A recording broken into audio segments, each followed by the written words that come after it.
Hello mga kachika. So, dugay na gid kayo ko nga nagplan ba nga mag voice over kaysa kadaghan na nakaayon ako nga video nga naa diri sa akong phone.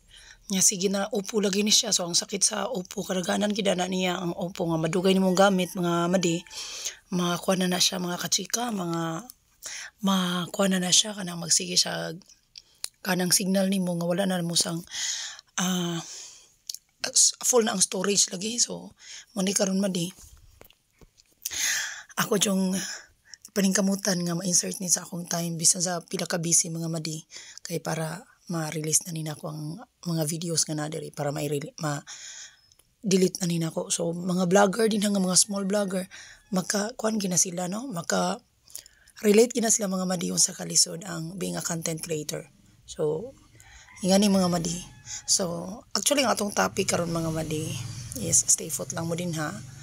No, ang atong topic karon is about anang worth it pa ba ka mo stay or dili. So daghan kay mga sitwasyon mga madi nga in general no simuhang ug asa ka karon no, usa ka ba ka asawa, usa ka ba ka trabahador, usa ka ba ka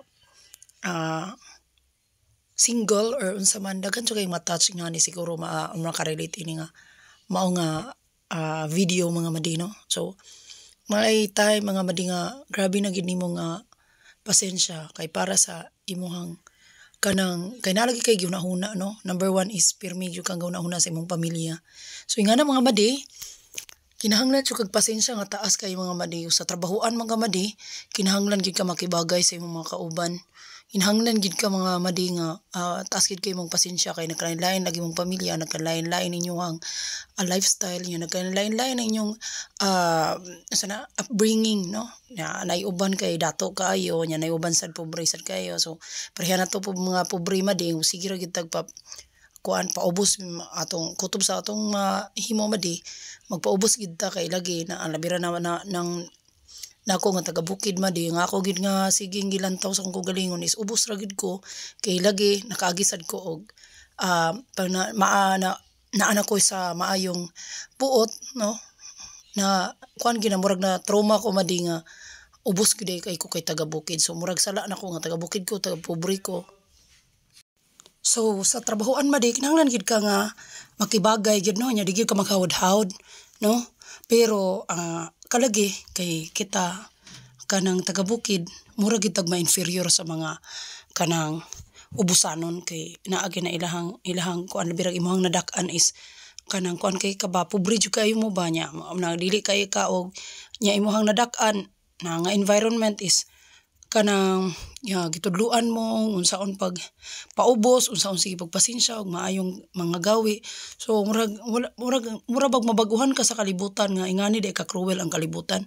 So napay ko nadunggan adto no sa una mga madi sa akong mga kauban sa mga katrabahoan no kanang daghan naman kay ko mga kaagian nga mga trabaho no, klase-klase mga trabaho. So mo to mga madi nang napakoy na kuanan adto nga ay kanang mga taga bukid is mga sirok daw. So natoy usa ka estudyante nga nikaon niya murag nahurot ang sa kaldero ba niya murag may pasanginlan nga kuan ana nakadungog ko sa usa nga kuan ana. So mo na mga madi nga lisod jud kaayo ba ang mga kung ubos kay ta mga madi nya trabaho ta din dili ta maayo og ginhawa di ta isog og ginhawa naay uban mga madi nga dawdagon jud ta no, dawdagon jud ta. So ana mga madi no, so nagkalain gid ang mga batasa no na uban magpa kanang manarbaho ta na uban nga kusog kaayo nga manaway no, nya dili mo prangka sa imuha. So na ang mga libak na ang mga nagklase-klase nga kuan kanang mga taras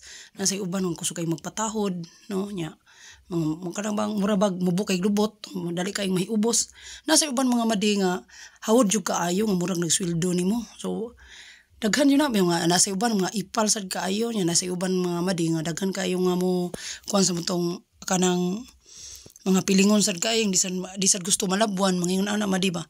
So kita tanan og kuan mga madi di ta kabalo nga mo adjust ana nga mga klase nga mga tao dili jud ta makaabot sa ato ang padulngan sa atong mga damgo. Karon mga madi kaning atong pasensya mga madi na gina siya atong kuan na gina siya utlanan mga madi, dili pwede mga madi nga pirmi lang mo ka og magpailob, sige lang po ka og pasensya kay mawad-an man kasi imong pagkatawa na no parehara po na mga madi sa ikaw karon asawa or ikaw karon boyfriend or girlfriend mga madi or unsa man imong asa man ka karon yung nangamuhan ka or labira mga nangamuhan lisod sa kay mga amuhan no.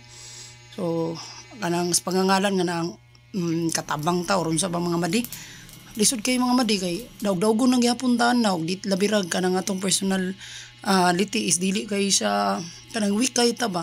So makailam ko ng tao mga madi nga kanang kuan kay ni siya huyang kay ni siya ana mga madi mo nang pirmi lang putang paubos mga madi ang mahitabo sa na mga nakabati sa na mga madi kuan sad kayo kanang daog-daogon lang sad kana nya iyos lang pud kana nila so kung kadaganan karon sa new generation mga madi di na gid uso ang pawik-wik mga madi no kanang magpaubos ta mga madi kay kuanon hagiton mo gid ta mga madi sa kuan hagiton kita sa atong palibot kung unsa ka strong. So ngana mga madi no kinahanglan pud nga naapoy tagaan pud nimo respetar mo kaugalingon mga madi. So kung ngana imong experience mga madi ikaw karon asawa ka or girlfriend or boyfriend hunahuna nimo mga madi murag sobra na gid kayo ang mga gibuhat sa iya ha murag grabe na gid busado na gid kay siya no murag grabe na gid murag to the extent nga luoy na gid kay ka ba luoy na kasi mong kaugalingon mga madi mo na kuyaw kay mga madi no. So kinahanglan sa mga buhaton na ng mga madi kung nanata na nga sitwasyon na so kinahanglan kabaw jud ka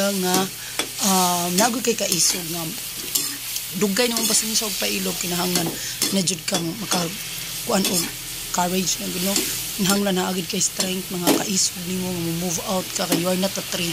So move, you are not a tree, do not be afraid mga madi labi raming mga pobre mga taga-bukid di man mi mahadlok sa mga kalisod kinaanad man mi kalisod mga madi. So kami bisan pag wala electric fan or unsa din ha di makaya ra namo ang kainit mga madi.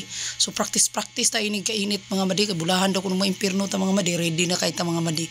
Pero ingana no so ingana mga madi kinahanglan kita kanang di jud ta magpadala sa atong pagbati mga madi kalmado lang gid gihapon ta smile lang gid gihapon ta hindi ginato kalimtan ang atong pagka-professional nga bisag unsaon patag hagit nila ginahanglan magpabilin gid gihapon ang atong kaayo mga madi. Kay matud pa nila mga madi ang nindot nga soul is always a beautiful soul daw. Nya tinuod gyud na sa madi kay ngano di mo kita makapareha ng mga ug salbahe sa sila di kita makapareha na nila mga madi no.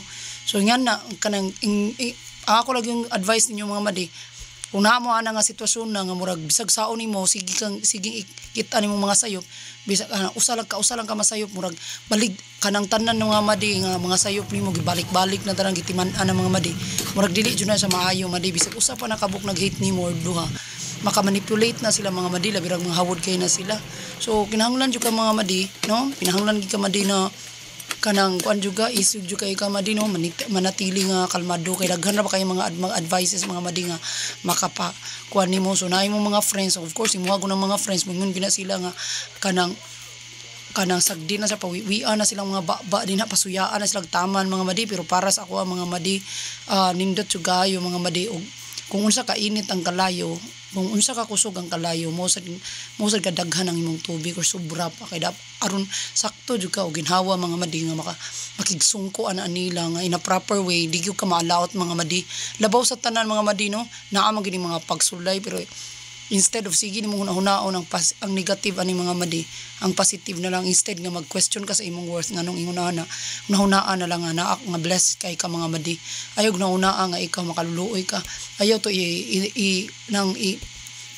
pa register sa imong utok nga was sila ganahi sa imo di lang gid kasi para din na mga madi.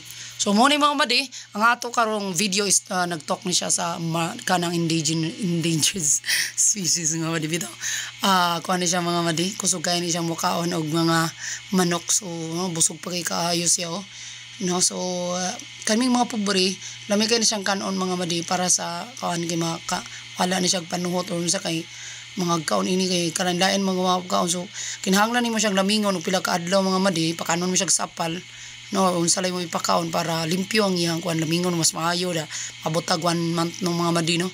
So tungod sa kadaghan ini mga madi sa may mong gusto ang manok or ang kani siya imuhang buhion. So kanin lang imong buhion ilang ka magbuhig manok. So para siya makuha mga madi so amo ni siyang gi laangan. So mo ni siya nakuha mga madi no. So ang uban ini mga madi kusog kay mukaon ini pero ang uban sad is lugon gyud no labira og katong mga dato gyud sila di nila maka kay exotic food man no. Pero magrespetar lang ta mga madi kay dili kay bulahan na lang kaayo ta madi kung wa ta ka experience og ingonani no kung siging litson nato sa tua. So sirti na kay ta mga madi. Muna mga madi kung kamo na pud nga unsa naman mo ka bless na may sakyanan, may balay, daghang kayong kwarta. Unsa pa may inyong kasuyaan sa pagmantay mo sa sayop sa uban ngano pa mga inyong pilion ng bitterness. Yung di man ninyo hunahunaon nga ma-bless na kayo mo sa inyong kinabuhi. So kana naman lang gani ang atua niya inyo pangkwaon. So unta makarealize mo mga madi.